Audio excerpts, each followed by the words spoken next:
Believe it or not, the kind of learner that you are actually determines how successful you are at weight loss and weight loss maintenance.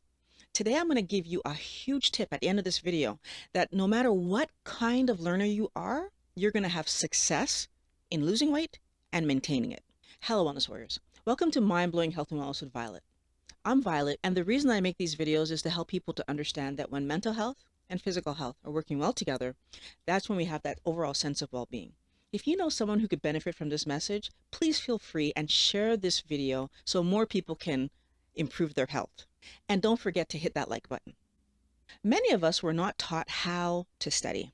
And so therefore, one of two things happened. We were either naturally talented and intelligent, and we did really well in school, and our parents were just happy with us, or we did poorly in school, in which case we were either directed towards a trade as the natural outcome of our education.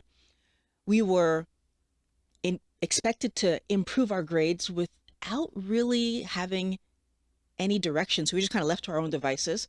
Or when we did have parents who were really involved, we were pushed to study more without any real understanding of how to actually study in a way that was going to improve our academics.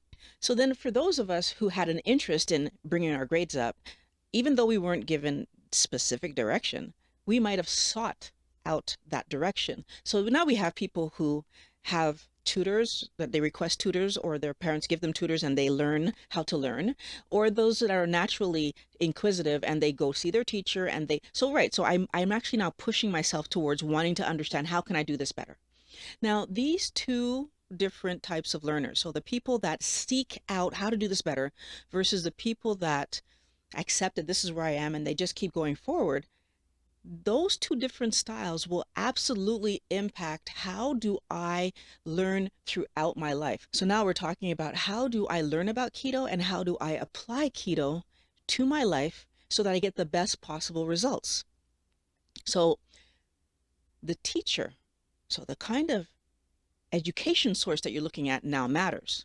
So let's start with easy. If I have a very easy teacher teaching a very easy class, so that basically whether I'm a inquisitive person or I'm not inquisitive, the material is just that basic. So I show you how to do it. I walk you through the whole process, and all you really need to do is replicate what I'm showing you. That's an easy class, and both inquisitive people and not inquisitive people are going to do well in that class. And I feel like the good example of this is a beginner's art class, right?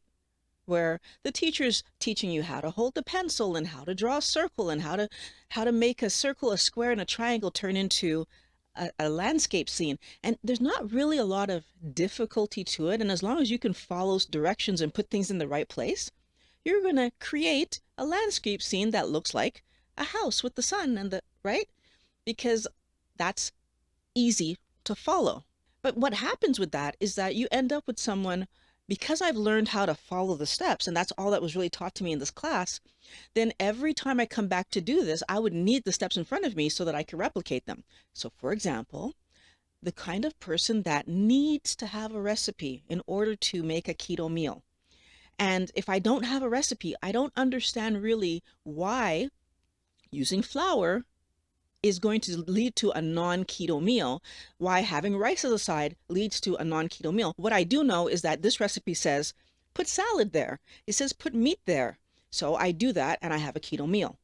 So the next step up would be the moderately difficult class. And in a moderately difficult class, what you're going to have is a teacher that teaches you the basics of the information, but then you have to go home and apply what you learned in a new environment without having all the details, because you have the basics. And for me, that would be more like I'm in a math class where the teacher explains to me the concepts of the basic mathematics, and then they give me homework where they haven't walked me through the answer. And with this basic information, you have enough information to solve any of the math equations under that type of math. And you're doing examples, and they get progressively harder. But as long as you have this basic information, you can figure out the more complex versions of this math problem. And for me, that's like when I'm doing a ketogenic lifestyle and I can look at a recipe, where I can see that in this recipe, these elements would take me out of ketosis because I understand that, for example, carbohydrates do this in the body, and these ingredients have a large amount of carbohydrates, therefore they're not going to work. Or I can look at the recipe and go, that's going to leave me without enough energy because I understand that fat does this in the body. And since there aren't any carbs, or there's hardly any carbs in this recipe, then not having enough fat, so there's not enough fat here to fuel me for the course of my day. What are we doing in that situation is we're looking at the basic information that I have, what protein does, what fat does, what carbohydrates do in the body.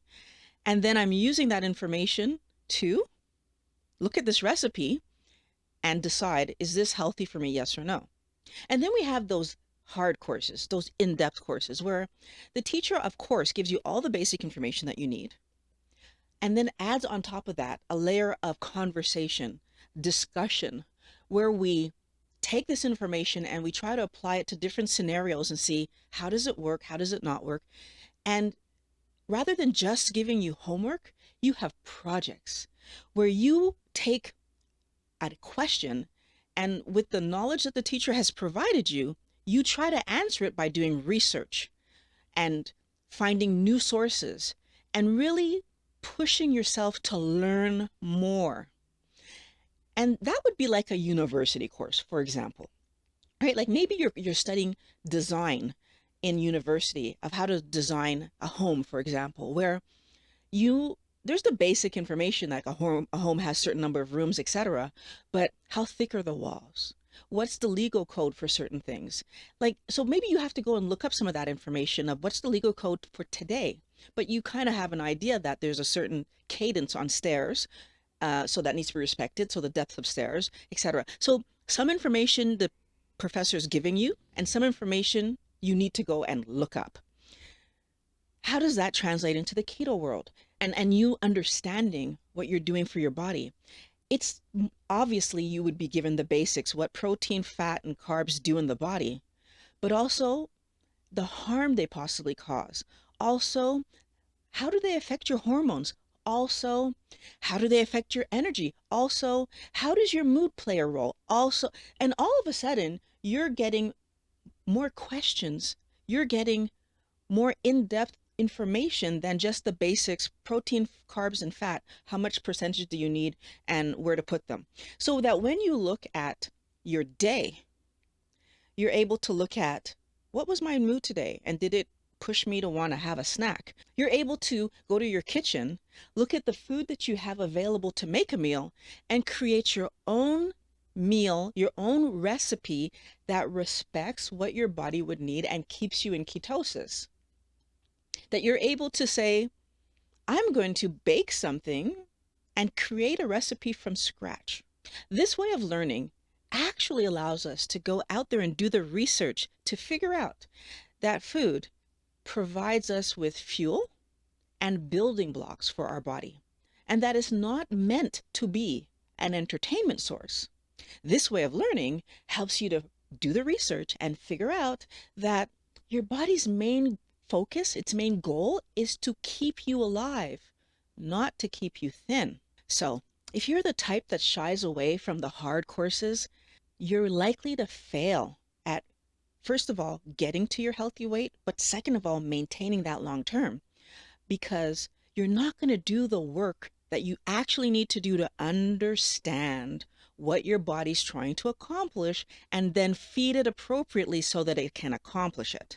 And my experience working with so many people has helped me to see that the reason that that happens is because I'm more afraid of failing than I am focused on getting the information that I need to solve the problem that it's in front of me that I'm trying to solve. So here's the big tip that I told you I was going to give you that's absolutely going to solve this for you. It's understanding that that fear I have of failing actually puts me in the position where I'm already failing.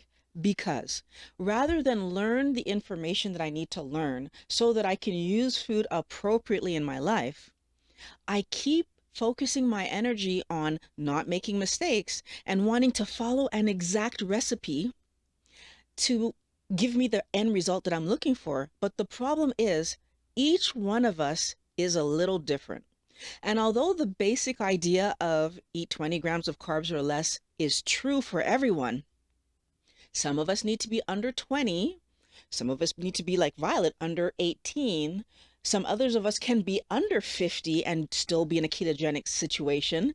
And so now the problem is, whosever recipe that you're following that worked for them might not work for you. And your ability to look at your situation, look at how your day was going, look at how much stress you had today, look at all of these elements and problem solve what's happening with my physical health matters. And we get that from the hard courses. If you are following keto people on the internet that are just giving you the quick tips and are just giving you the easy answers and are just giving you the follow this recipe or buy my book or do my course, or and they're not teaching you how to do this by yourself, away from them, you're going to get pulled into the situation where you don't know how to really evaluate the food that's in front of you. For example, when you go to a restaurant, for example, when you go to a party, for example, when you are at a friend's house. It's not about creating a fun tasting specific meal, which is what most of us who struggle in keeping our keto lifestyle going forward get caught up into.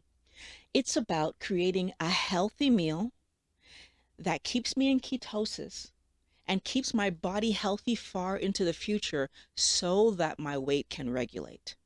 Guys, I need a favor from you. I want you to like this video because it helps the algorithm to push it out to more people, because I know there are more people that need this message. There are some videos on the screen right there that I know are going to help you to improve your health, both physical and mental.